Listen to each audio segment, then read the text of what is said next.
Thermal analysis ടെക്നിക്കാണ് നമുക്ക് പഠിക്കാനുള്ളത്. എന്താണ് thermal analysis technique? Temperature vary ചെയ്യുന്ന അനുസരിച്ച് ഒരു സബ്സ്റ്റൻസിൻ്റെ ഫിസിക്കൽ പ്രോപ്പർട്ടീസും കെമിക്കൽ പ്രോപ്പർട്ടീസും വേരി ചെയ്യും. അപ്പോൾ നമ്മളിവിടെ ചെയ്യുന്നത് ടെമ്പറേച്ചർ വേരി ചെയ്യുന്ന അനുസരിച്ച് ഫിസിക്കൽ പ്രോപ്പർട്ടീസിലും കെമിക്കൽ പ്രോപ്പർട്ടീസിലും ഉണ്ടാകുന്ന ചേഞ്ച് നമ്മൾ മെഷർ ചെയ്യും, എന്നിട്ട് അത് അനലൈസ് ചെയ്യും. അതിനെയാണ് തെർമൽ അനാലിസിസ് ടെക്നിക്ക് എന്ന് പറയുന്നത്. അപ്പം ടെമ്പറേച്ചർ വേരി ചെയ്യുന്ന അനുസരിച്ച് ഫിസിക്കൽ പ്രോപ്പർട്ടീസിലും കെമിക്കൽ പ്രോപ്പർട്ടീസിലും ഉണ്ടാകുന്ന ചേഞ്ച് മെഷർ ചെയ്തിട്ട് അത് അനലൈസ് ചെയ്യുന്നതാണ് തെർമൽ അനാലിസിസ് ടെക്നിക്ക് എന്ന് പറയുന്നത്. ഇതിൽ നമ്മൾ ആദ്യം നോക്കുന്നത് TGA ആണ്. TGA എന്ന് പറഞ്ഞാൽ തെർമോഗ്രാവിമെട്രിക് അനാലിസിസ്. TGA എന്ന് പറഞ്ഞാൽ തെർമോഗ്രാവിമെട്രിക് അനാലിസിസ് അല്ലെങ്കിൽ തെർമോഗ്രാവിമെട്രി. എന്താണ് ഈ തെർമോഗ്രാവിമെട്രി? അതായത് ടെമ്പറേച്ചർ വേരി ചെയ്യുന്ന അനുസരിച്ച് ഒരു സബ്സ്റ്റൻസിൻ്റെ വെയ്റ്റിലുണ്ടാവുന്ന ചേഞ്ച് നമ്മൾ മെഷർ ചെയ്യും. ഒരു സബ്സ്റ്റൻസിൻ്റെ വെയ്റ്റിലുണ്ടാവുന്ന ചേഞ്ച്. അപ്പം ടെമ്പറേച്ചർ വേരി ചെയ്യുന്ന അനുസരിച്ച് ഒരു സബ്സ്റ്റൻസിൻ്റെ വെയ്റ്റിലുണ്ടാവുന്ന ചേഞ്ച് മെഷർ ചെയ്യുന്നതാണ് തെർമോഗ്രാവിമെട്രി അഥവാ തെർമോഗ്രാവിമെട്രിക് അനാലിസിസ്. അപ്പം നമ്മൾ ഈ വെയ്റ്റിലുണ്ടാകുന്ന ചേഞ്ച് മെഷർ ചെയ്യുന്നത് ഒന്നെങ്കിൽ ടെമ്പറേച്ചറിൻ്റെയോ അല്ലെങ്കിൽ ടൈമിൻ്റെയോ ഫംഗ്ഷനായിട്ടായിരിക്കും. സോ വെയ്റ്റിലുണ്ടാകുന്ന ചേഞ്ച് ആണെങ്കിൽ തെർമോഗ്രാവിമെട്രി അല്ലെങ്കിൽ തെർമോഗ്രാവിമെട്രിക് അനാലിസിസ് എന്നാണ് പറയുന്നത്. അപ്പോൾ ഇതിന് വേണ്ടുന്ന ഇൻസ്ട്രുമെൻ്റ് ബേസിക് ഇൻസ്ട്രുമെൻ്റൽ റിക്വയർമെൻറ്റ് എന്താണ്? ഒരു പ്രിസിഷൻ ബാലൻസ് വേണം. വെയിറ്റ് കറക്റ്റായിട്ട് മെഷർ ചെയ്യാൻ പ്രിസിഷൻ ബാലൻസും വേണം. അതുപോലെ ടെമ്പറേച്ചർ വേരി ചെയ്യാനായിട്ട് ഫർണസ് വേണം. ടെമ്പറേച്ചർ വേരി ചെയ്യാനുള്ള ഫർണസ്. ഇത്രയുമാണ് ബേസിക് ഇൻസ്ട്രുമെൻ്റൽ റിക്വയർമെൻ്റ് എന്ന് പറയുന്നത്. ഒരു പ്രിസിഷൻ ബാലൻസും വേണം, അതുപോലെ ഒരു ഫർണസ് വേണം. ടെമ്പറേച്ചർ വേരി ചെയ്യാൻ ഫർണസ് വേണം. ഇനി സാമ്പിൾ പ്ലേസ് ചെയ്യുന്ന എവിടെയാണ്? സാമ്പിൾ പ്ലേസ് ചെയ്യാനായിട്ട് ഒരു ഷാലോ പ്ലാറ്റിനം ക്രൂസിബിൾ ഉണ്ട്. സാമ്പിൾസ് പ്ലേസ് ചെയ്യാനായിട്ട് ഷാലോ പ്ലാറ്റിനം ക്രൂസിബിൾ ഉണ്ട്. ഈ ഷാലോ പ്ലാറ്റിനം ക്രൂസിബിൾ ഒരു റെക്കോർഡിംഗ് മൈക്രോ ബാലൻസുമായിട്ട് ഓട്ടോമാറ്റിക് റെക്കോർഡിംഗ് മൈക്രോ ബാലൻസുമായിട്ട് കണക്ട് ചെയ്തിട്ടുണ്ട്. അപ്പം ഷാലോ പ്ലാറ്റിനം ക്രൂസിബിൾ എന്തുമായിട്ട് കണക്ട് ചെയ്തിട്ടുണ്ട്?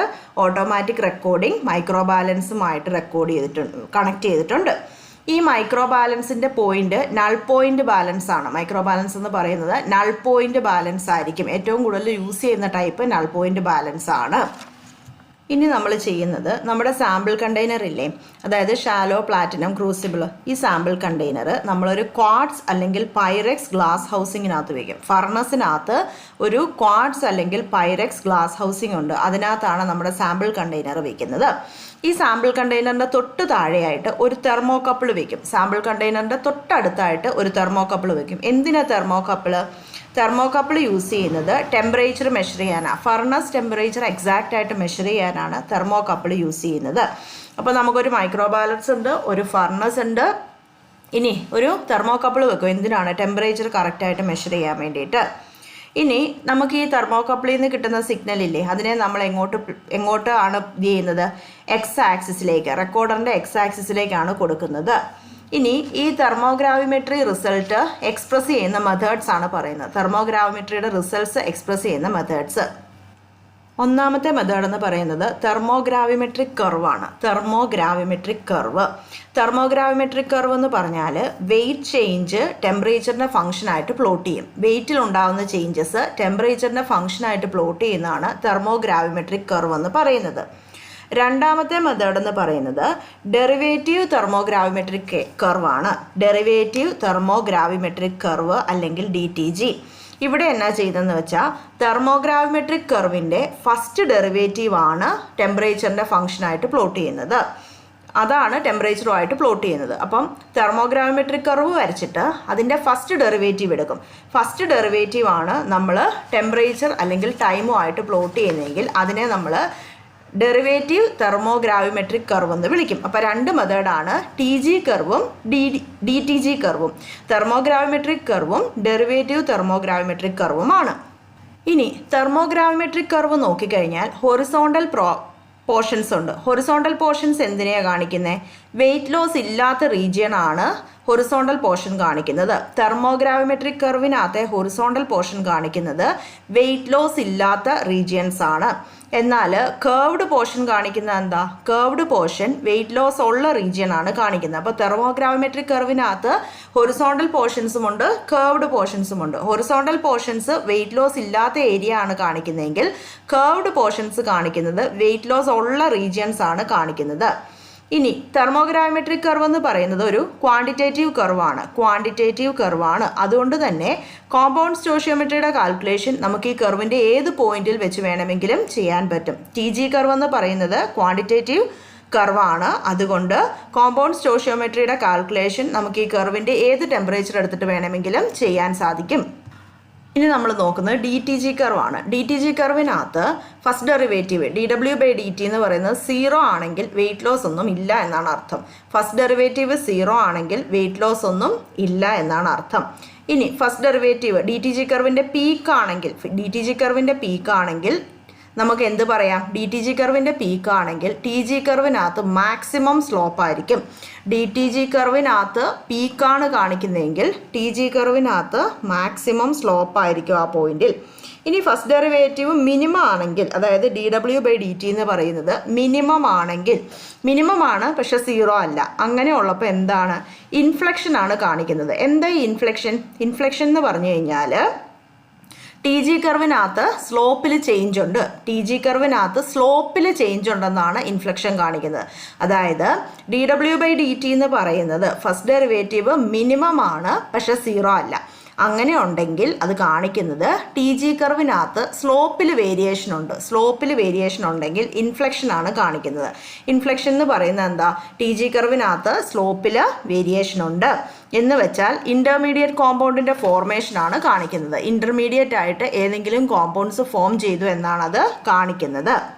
ഇനി നമ്മൾ നോക്കുന്നത് ഫാക്ടേഴ്സ് ഇൻഫ്ലുവൻസിങ് തെർമോഗ്രാവിമെട്രിക് റിസൾട്ടിനെ ബാധിക്കുന്ന ഫാക്ടേഴ്സ് ഏതൊക്കെയാണെന്നാണ് നോക്കുന്നത്. ഒന്ന് ഹീറ്റിംഗ് റേറ്റ് ഫാസ്റ്റും ആകാം സ്ലോയും ആകാം.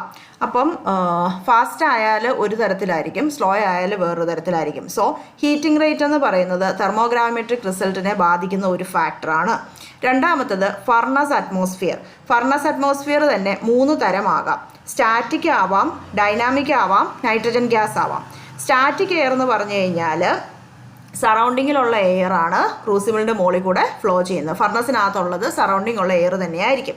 ഡൈനാമിക് എന്ന് വെച്ച് കഴിഞ്ഞാൽ നമ്മൾ ഒരു സിലിണ്ടറിനകത്ത് കംപ്രസ് ചെയ്ത് വെച്ചേക്കുന്ന എയർ ഫർണസിനകത്തൂടെ കടത്തിവിടും. സിലിണ്ടറിനകത്ത് കംപ്രസ് ചെയ്ത് വെച്ചിരിക്കുന്ന എയർ ഫർണസിൽ കൂടെ കടത്തിവിടുന്നതാണ് ഡൈനാമിക് എയർ. മൂന്നാമത്തത് നൈട്രജൻ ഗ്യാസ് എന്ന് പറഞ്ഞു കഴിഞ്ഞാൽ ഓക്സിജൻ ഇല്ലാതെ ഒരു ഇനേർട്ട് എൻവയോൺമെൻ്റ് ആണ് അവിടെ ഉണ്ടായിരിക്കുക. സോ ഫർണസ് അറ്റ്മോസ്ഫിയർ തെർമോഗ്രാവിമെട്രിയുടെ റിസൾട്ടിനെ ബാധിക്കാം. Furnace atmosphere 3 തരമാവാം.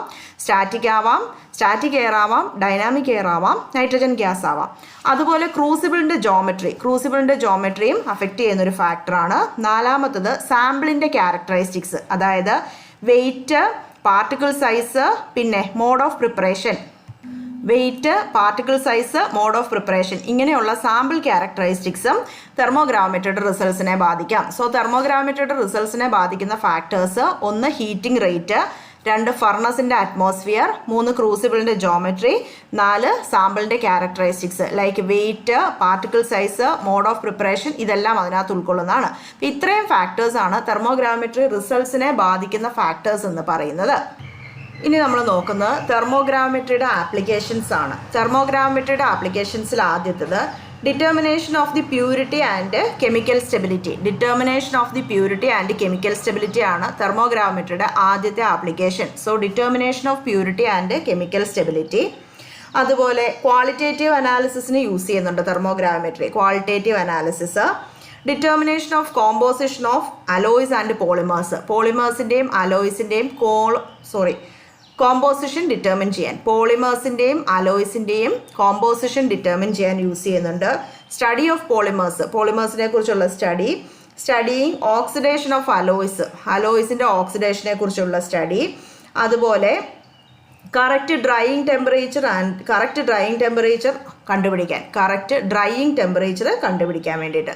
സോ ആപ്ലിക്കേഷൻസിൽ ആദ്യത്തേത് determination of the purity and chemical stability, രണ്ടാമത്തേത് കറക്റ്റ് ഡ്രൈയിങ് ടെമ്പറേച്ചർ കണ്ടുപിടിക്കുക, മൂന്നാമത്തേത് qualitative analysis, 4 composition of polymers and alloys, 5 പോളിമേഴ്സിനെ കുറിച്ച് പഠിക്കാൻ, 6 ഓക്സിഡേഷൻ ഓഫ് അലോയ്സ് സ്റ്റഡി ചെയ്യാൻ വേണ്ടിയിട്ട്. ഇത്രയുമാണ് TGയുടെ, അതായത് തെർമോഗ്രാവിമെട്രിയുടെ ആപ്ലിക്കേഷൻസ് എന്ന് പറയുന്നത്. Thank you.